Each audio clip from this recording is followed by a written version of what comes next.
बीते हुए दिनों में एक मेरे ऊपर फायरिंग भी हुई थी। हम्म। स्कूल की जमीन को, स्कूल के नाम जो जमीन है उसको भी लोग दबा रहे हैं। हम्म।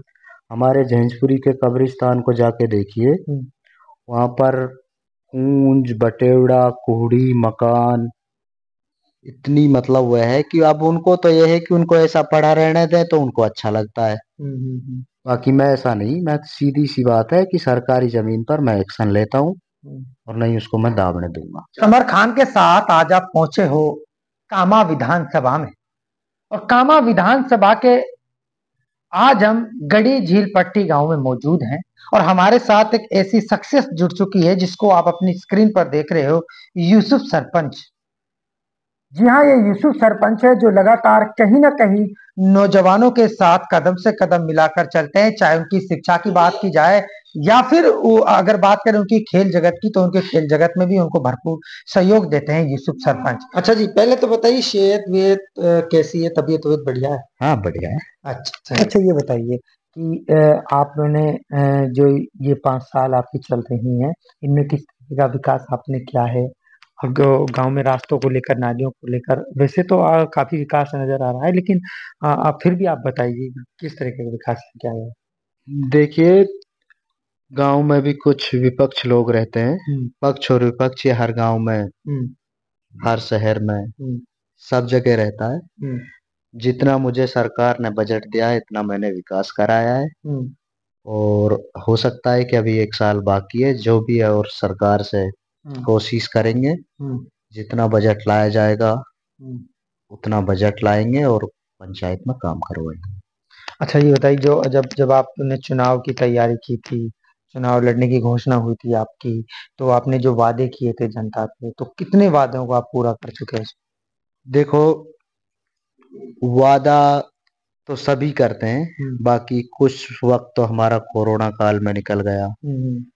फिर बाद में चुनाव आ गए विधानसभा के। हम्म। फिर लोकसभा के चुनाव आ गए, तो समझो सरपंच का कार्यकाल तो, जो मेरा व्यक्तिगत विचार है कि इस पीरियड में तो कोई ज्यादा असर नहीं किया है। हम्म। हाँ, आने वाले 5 साल, अभी एक साल बाकी है, इसमें कोशिश करेंगे और विकास की ओर अच्छा ज्यादा अग्रेसिव रहेंगे। अच्छा, चलिए, अगर बात करें, बहुत से ऐसे सरपंच रहते हैं ना तो विकास की तरफ ध्यान देते हैं, ना ही वो खेल जगत में अपने गांव के जो नौजवान होते हैं उनके लिए वो नौजवान खेल जगत में जाने चाहते हैं, खेल जगत में ध्यान नहीं देते।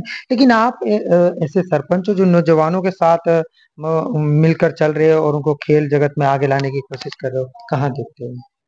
नहीं, मैं तो ज्यादा, मेरे साथ युवा पीढ़ी बहुत ज्यादा है और मैं उन्हीं के साथ ज्यादातर हम्म। रहता हूँ। मैं खेल जगत से खुद भी हम्म। खेल में ज्यादा इंटरेस्ट रखता हूँ हम्म।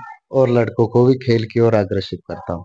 बहुत से सरपंच ऐसे होते हैं, सही बात, सही मायने ये थे कि हम डोलते हैं फील्ड में, लोग सुनते हैं।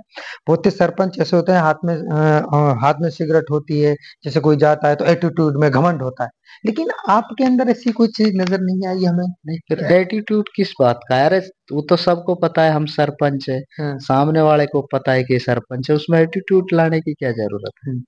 तो जब जनता ने हमको एक जनप्रतिनिधि चुना है तो जनता के लिए काम करेंगे। हम्म। उसमें अब आज मैं जनता का आभारी हूँ हम्म। कि मैं सरपंच बन गया। हम्म। अब उसी जनता के सामने मैं एटीट्यूड में बात करूँ तो फिर तो मुझसे तो बुरा इंसान ही कोई नहीं होगा। नहीं, सही बात है। चलिए, कुछ लोग ऐसे होते हैं, जैसे काम होता है वो दूसरे महकमा का गांव में, चाहे वो रोड की बात करें तो पीडब्ल्यूडी के महकमा होता है, लेकिन फिर भी सरपंच का दोष देते हैं उसमें। कुछ लोग सरपंच का दोष दे कि सरपंच नहीं करा रहा है। आपके गांव में भी एक मामला है जो पीडब्ल्यूडी का है, जो शायद गड़ी झील पट्टी गांव में है, और पीडब्ल्यूडी का वो मामला है, रोड पे पानी भरा हुआ है, लोग कह रहे हैं कि सरपंच नहीं करा रहा, लेकिन इसमें सरपंच का देखिए, क्या? वह पिछले पीरियड में गौरवपत में रोड बना था, हम्म। पीडब्ल्यूडी का रोड है। हम्म। और वहां किसी की खातेदारी की जमीन है, हम्म। उसमें वे पानी को नहीं ले जाने देते हैं, तो उसमें सरपंच किसी से जाके झगड़ा तो करेगा नहीं। हम्म। अरे, जब लोग विकास चाहते ही नहीं है तो उसमें सरपंच क्या करेगा? अभी जाके मशीन लगाऊंगा पानी निकालने के लिए तो आगे जेसीबी के सामने खड़े हो जाएंगे, हम्म। तो उसमें सरपंच का क्या हुआ है? हम्म। और बाकी मेरा तो पीडब्ल्यूडी का मामला है। हम्म। आगे जाके एसडीएम साहब के पास दरखास्त लगाएं हम्म। और कहें कि पानी को रोको, अब वो बुराई के लिए तो सरपंच है। अरे वो पानी को रुकवाना ही चाहते हैं तो हर आदमी के पास अधिकार है, एसडीएम साहब के पास जाके एप्लीकेशन लगाएं कि यहाँ पानी भर रहा है, उसका निस्तारण एसडीएम साहब करेंगे। उसमें सरपंच का तो उससे कोई लेना देना है नहीं। हाँ, व्यक्तिगत यदि किसी भी कारण गांव वाले को बहुत ज्यादा समस्या है वहां निकलने में, मैं भी वहां के निकलता हूँ, मुझे भी परेशानी होती है और सभी को होती है, तो उसमें अगर एसडीएम साहब के पास 10-5 आदमी जाए और एक मेजरनामा लिख कर दे कि साहब यहाँ से पानी का निकालने की व्यवस्था की जाए, तो एसडीएम साहब देखेंगे, पीडब्ल्यूडी को आदेश करेंगे। देखो, मैं किसी की व्यक्तिगत जमीन में तो नाली खुदवाऊंगा नहीं, और व्यक्तिगत जमीन में किसी के पास पावर हो तो जो आरोप लगा रहे हैं उनसे जाके पूछिए आप कि आपके पास व्यक्तिगत किसी खासदारी जमीन में नाली खुदवाने का अधिकार है तो आप खुदवा दीजिए। देखिए, विपक्ष हमेशा, सरकार किसी की भी हो, विपक्ष आरोप लगाता ही है, और उससे मुझे तो कोई फर्क नहीं पड़ता कि उसकी थिंकिंग क्या है और मेरी क्या है। लोग स्कूल की जमीन को दबा रहे हैं तो वो उसका साथ दे रहा है, स्कूल की जमीन, कब्रिस्तान को दबा रहा है तो वो साथ दे रहा है।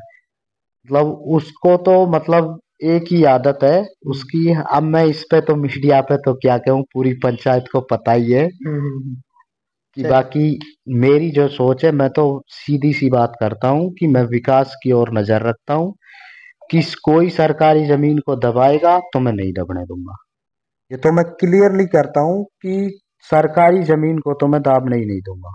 चलिए, लगभग मैंने तो सभी गांवों में विकास कराया है। सबसे ज्यादा झेंझपुरी में भी कराया है, गढ़ी, घोघोर, जाजम का, सभी जाजम का की स्कूल की चार दीवारी, गांव की स्कूल की चार दीवारी, कब्रिस्तान और इंटरलॉकिंग सीसी, जो विकास के लिए जो पैसा आ रहा है उसको विकास की ओर ही लगा रहे। शिक्षा पे मेरी स्कूल पहले 5वीं तक की थी झंझपुरी की, वो हमने 10वीं तक की करवाई है। और खुद चलो, अब तो जाहिदा जी उस वक्त शिक्षा मंत्री थी, सो हम उसके पास हम गए, काफी रिक्वायरमेंट की उनसे, तो हमारी स्कूल को 10वीं तक की मान्यता मिली है। और बच्चों को तो हम तो जाते हैं स्कूल में, तो यही कह मास्टरों को भी शिक्षा की ओर कहते हैं कि बच्चों को अच्छी तरह पढ़ाओ, बच्चों की तरफ ध्यान दो, और परिजनों से भी यही कहते हैं कि अपने बच्चों को पढ़ा लिखा कर अब शिक्षित बनाओ।